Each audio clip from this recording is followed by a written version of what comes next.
Just imagine a situation, अगर police वाले कभी भी किसी को भी अरेस्ट कर सकते होते, उन्हें कभी कोई डॉक्यूमेंट्स ना प्रोड्यूस करने पड़ते, कभी किसी को अरेस्ट के बारे में किसी को बताना ना पड़ता। Wouldn't that be dictatorship? हमारी लाइफ कुछ ऐसी होती अगर सीआरपीसी का चैप्टर 5 ना होता तो। Good morning everyone, welcome back to juris legal chambers. I am Vansh Nagpal और आज के इस वीडियो में हम चैप्टर 5 के बारे में पढ़ने वाले हैं। सो बेसिकली चैप्टर 5 सीआरपीसी को, अरेस्ट को दो पार्ट्स में मैं डिवाइड करके आपको बताने वाला हूँ। पहला सेक्शन 41 और दूसरा बाकी सारा चैप्टर। आज के इस वीडियो में हम पर्टिकुलरली सिर्फ सेक्शन 41 के ऊपर कॉन्सेंट्रेट करने वाले हैं। सो आज की इस वीडियो को हम टोटल 7 पार्ट्स में पढ़ने वाले हैं। फर्स्ट, कौन सी सिचुएशन होती है जब पुलिस ऑफिसर अरेस्ट कर सकता है without warrant. Second, what are the reasons to be recorded for arrest without warrant. Third, कौन से ऐसे केसेस होते हैं जिसमें पुलिस ऑफिसर विदाउट वारंट कभी अरेस्ट नहीं कर सकता है। फोर्थ, एक्चुअली इसके बाद बाकी चार जो है वो 2010 के अमेंडमेंट के अकॉर्डिंगली आए थे, सेक्शन 41A से लेके सेक्शन 41D तक। 41A आपको बताता है कि notice of appearance before police officer किस तरीके से होना चाहिए। 41B प्रोसीजर ऑफ अरेस्ट और ड्यूटीज ऑफ ऑफिसर आपको बताता है। 41C के अकॉर्डिंगली जितने भी कंट्रोल रूम है डिस्ट्रिक्ट के, उनमें किस तरीके से इंफॉर्मेशन जानी चाहिए, वो सारा प्रोसीजर होता है। और एट लास्ट सेक्शन 41D में आपको राइट्स ऑफ अरेस्टेड पर्सन पता चलते हैं। और इस सब के बीच में मैं आपको जितने भी रेलिवेंट केसेस है, जितनी भी लीडिंग जजमेंट्स हैं, उन सब के बारे में बताऊंगा। और इन सब के बाद एक छोटा सा टेस्ट होगा जिससे ये एंश्योर होगा कि आपको आज की वीडियो का सारा कंटेंट समझ आ गया। So let's begin. So first part of our video is in what situation police officer may arrest without the warrant. एक केस था 2008 का, Lakshmi Narayan Vishwanath Arya versus state of Maharashtra. इस केस के अंदर सुप्रीम कोर्ट ने टोटल 9 गाइडलाइंस एन्यूमरेट करी थी, जिसके अंदर कोई भी पुलिस ऑफिसर अरेस्ट कर सकता है विदाउट वारंट। ये 9 के 9 पॉइंट्स हमारे सेक्शन 41 सब सेक्शन 1 के 9 क्लॉजेज हैं। So let's start with them. Clause A, if any cognizable offence is committed in the presence of a police officer. Clause B, if a police officer is informed and a written complaint is made to a police officer about a cognizable offence. Clause B को दो parts में divide करा गया है, इसे मैं अभी आपको बाद में बताऊंगा। So let's jump on to clause C. Clause C is proclaimed offender. अगर किसी को घोषित अपराधी कोर्ट ने डिक्लेयर कर रखा है या स्टेट गवर्नमेंट ने डिक्लेयर कर रखा है, तो ऐसे प्रोक्लेम्ड ऑफेंडर को कभी भी without warrant police officer arrest कर सकते हैं। Clause D is stolen property. Basically अगर कोई भी चोरी की प्रॉपर्टी किसी इंसान के पोजेशन में मिलती है और रीजनेबल सस्पिशन होता है कि उस इंसान ने चोरी की है, तो उसे भी without warrant police officer arrest कर सकता है। अब रीजनेबल सस्पिशन में लोग बहुत कंफ्यूज होते हैं। जस्ट फॉर एग्जाम्पल, अगर मेरे घर पे मेरा दोस्त आया, उसका फोन स्विच ऑफ पड़ा था और वो मेरे घर पे गिर गया, उसे ये बात नहीं पता थी, मुझे भी नहीं पता थी, उसने जाके पुलिस में कंप्लेंट करी कि उसका फोन चोरी हो गया। अब पुलिस ऑफिसर के हिसाब से वो फोन जो है स्टोलन प्रॉपर्टी है और वो इस टाइम पे मेरे पोजीशन में, बट कोई भी यहाँ पे रीजनेबल सस्पिशन नहीं है कि मैंने उसे चोरी करी है, क्योंकि वो मेरे घर पे आया था एंड उसे भी पता है वो वहाँ पे फोन गिरा है। सो इस केस के अंदर पुलिस ऑफिसर मुझे अरेस्ट नहीं कर सकता है। Moving on to E point. Clause E में बताया हुआ है, 3 पॉइंट्स बता रखे हैं। पहला, अगर आप किसी पुलिस ऑफिसर को उसकी ड्यूटी परफॉर्म करने के लिए ऑब्स्ट्रक्ट करते हो, उस केस में। दूसरा, अगर आप लॉफुल कस्टडी से भाग जाते हो, या तीसरा, अगर आप लॉफुल कस्टडी से भागने की कोशिश करते हो, तो तीनों ही केस में पुलिस ऑफिसर आपको अरेस्ट कर सकता है। Moving on to clause F. Clause F में बेसिकली बता रखा है desert of arm forces. Arm forces के अंदर इंडिया में नेवी फोर्सेस, एयरफोर्स और आपकी आर्मी, ये तीनों इंक्लूड होती हैं। इनका कोई भी ऑफिसर अगर अपनी पोस्ट से भागा है या इन तीनों से भाग के निकला है बाहर, तो उसे विदाउट अ वारंट अरेस्ट किया जा सकता है। Next, G is extradition. अगर आपने कोई ऑफेंस किए इंडिया की बाउंड्रीज के बाहर जो इंडिया में पनिशेबल है, तो उसके लिए आपको विदाउट वारंट अरेस्ट किया जा सकता है। Next is clause H. अगर कोई भी रिलीज्ड कॉन्विक्ट सेक्शन 356 के सबसेक्शन 5 का कोई भी रूल तोड़ता है, तो उस केस के अंदर उसे अरेस्ट किया जा सकता है।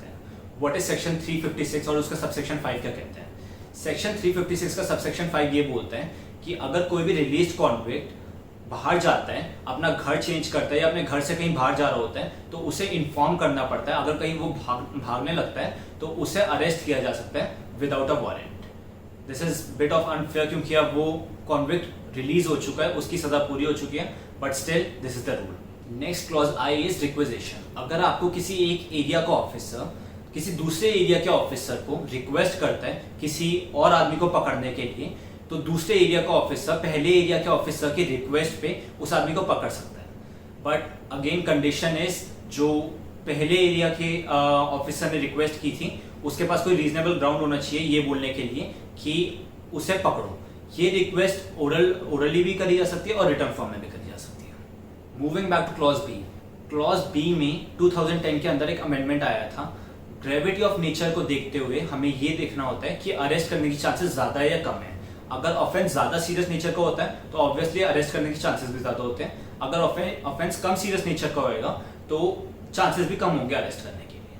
अब ऑफेंस ज्यादा सीरियस नेचर का है या कम सीरियस नेचर का है, इसे देखने के लिए एक इजी तरीका ये करा था, अगर 7 साल या 7 साल से कम की सजा है तो उस केस में वो क्लॉज बी में आएगा। अगर 7 साल से ज्यादा की सजा है उस ऑफेंस की तो वो क्लॉज बी ए में आएगा।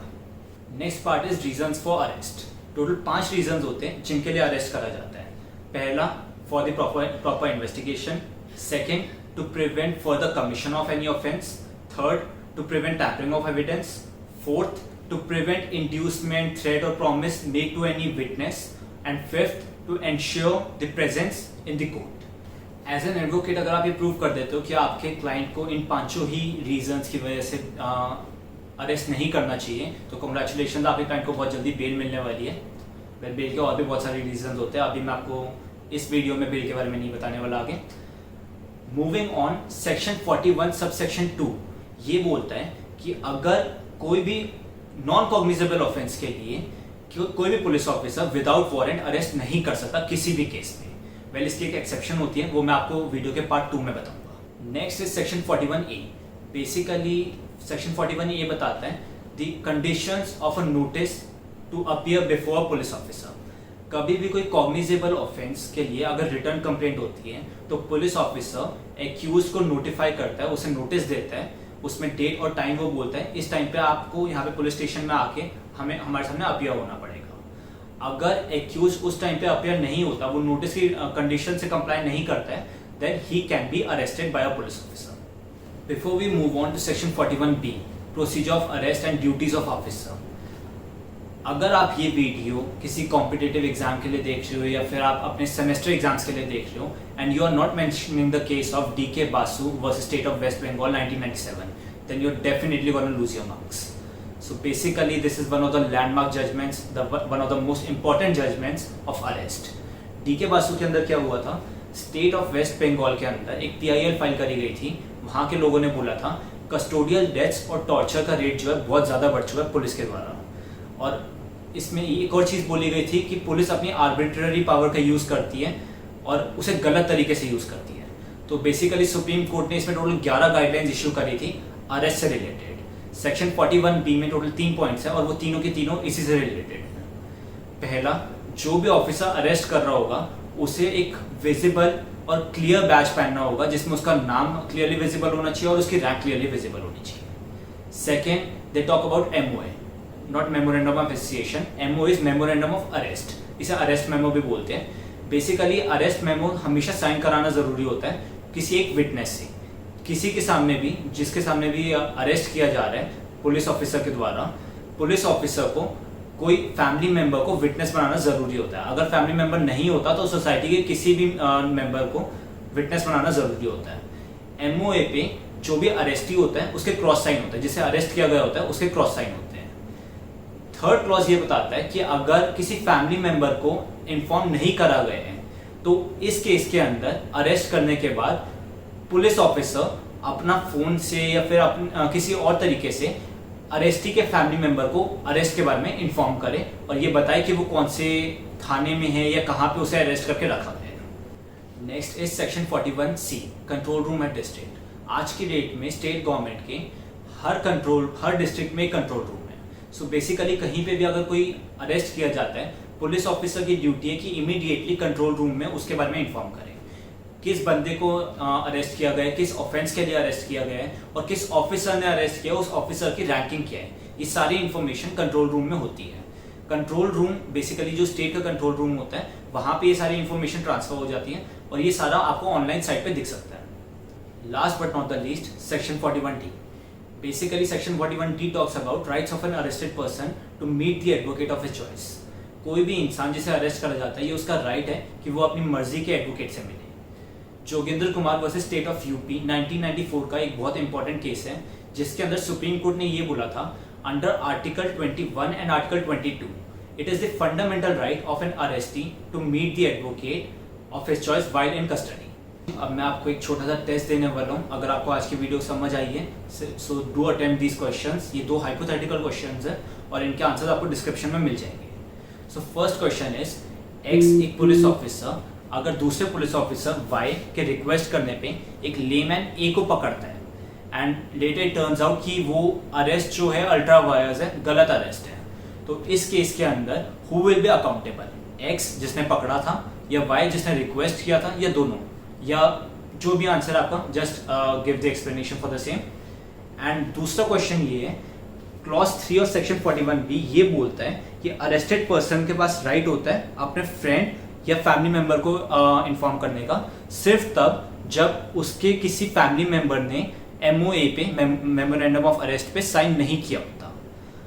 अगर अरेस्ट करा गया और मान लीजिए अरेस्टी के छोटा भाई जो 16 साल का है उसने उस पर साइन करा, पुलिस ऑफिसर ने अरेस्टी के भाई को ये बोला कि अपने पेरेंट्स को इन्फॉर्म कर देना अरेस्ट के बारे में और हम इसे इस थाने में रख रहे हैं जाके आपके भाई को। सो नाउ अरेस्टी के पास थाने में जाने के बाद राइट है कि वो किसी अपने फ्रेंड को या फैमिली मेंबर को कॉल करें। Just do attempt these questions. अगर आपको कोई भी डाउट होता है आप मुझसे कमेंट सेक्शन में पूछ सकते हो। Thank you so much for watching the video. All the best.